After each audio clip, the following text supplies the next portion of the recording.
ഞാൻ മൊത്തത്തിൽ കമ്പയർ ചെയ്ത് നമ്മൾ skill, camera skills, editing skills, നമ്മളൊന്നിച്ചുള്ള വൈബ് എല്ലാം കൂടി കമ്പയർ ചെയ്ത് നോക്കുമ്പോൾ കുറച്ചൊരു തുള്ളി കൂടിയായിട്ട് എനിക്ക് തോന്നി. അത്രേ ഉള്ളൂ. ഷോ വർക്കെല്ലാം വഴിയെ കാണുന്നതാണ്. ഓക്കെ, നമ്മൾ മൊത്തം ചെക്ക് ചെയ്ത് സെറ്റ് ആക്കിയിട്ട് എടുത്തത്. എഡിറ്റിംഗിൽ അത്രയും എക്സ്ട്രീം പ്രോ ആണ് ഇവൻ. പിന്നെന്ന് വെച്ചാൽ നമുക്ക് അത്രയും പ്രോ ലെവൽ എഡിറ്റിംഗ് ആവശ്യമില്ല. പിന്നെ ഇവൻ ഹാർഡ് വർക്കറാണ് രണ്ടാമത്തെ കാര്യം. അപ്പൊ ഇനി അങ്ങോട്ട് നമ്മളെ മർജിന്റെ വീഡിയോസ് എല്ലാം എഡിറ്റ് ചെയ്യുന്ന, മർജ് ഗ്യാങ്ങുമായിട്ട് ബന്ധപ്പെട്ടിട്ടുള്ള എല്ലാ വീഡിയോസ്, എന്റെ വീഡിയോ ആയിക്കോട്ടെ, മർജ് ഗ്യാങ്ങിന്റെ വീഡിയോസ് ആയിക്കോട്ടെ, എല്ലാം എഡിറ്റ് ചെയ്യുന്നത് അഖിലായിരിക്കും. അഖിലിന് വർക്ക് കൂടുതലുണ്ട്.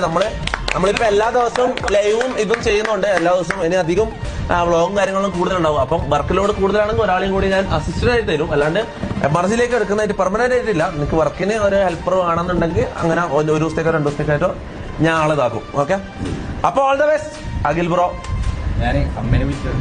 എങ്ങനെ വിളിച്ചു പറഞ്ഞു? കൺഫേമാ? നിന്റെ എടുത്തു. ഇവനിപ്പം വിശ്വസിക്കാൻ, ഇവന് വന്നിട്ടില്ലേ നമ്മളിത് എടുത്തെന്ന് പറയുമ്പോ ഇവന്റെ മെയിൻ പ്രശ്നം എന്താ അറിയോ? ഇവരത് വിശ്വസിക്കുന്നില്ല. ഇവൻ വിശ്വസിക്കുന്നില്ല. ഇവനെ ഇതിലേക്ക് എടുത്തെന്ന് വിശ്വസിക്കുന്നില്ല. സാലറി ഇതൊന്നും ചോദിക്കില്ല. ഞാൻ കൂടെ ആദ്യമേ പറഞ്ഞ കാര്യമാണ്, ഇവിടെയുള്ള ബാങ്ക് ബാലൻസ്, സാലറി, ഇങ്ങനെയുള്ള ഫൈനാൻഷ്യൽ കാര്യങ്ങൾ, ഒഫീഷ്യൽ കാര്യങ്ങളൊന്നും നിങ്ങൾ ചോദിക്കരുത്. ഓക്കെ, സാലറി ഒരു ക്ലൂ കൊടുത്തോ? സാലറിക്ക് ഒരു ഏകദേശം അങ്ങനെ പറയാൻ പറ്റുമോ? അങ്ങനെ അഖിൽ ബിനോയ് ടു MRG.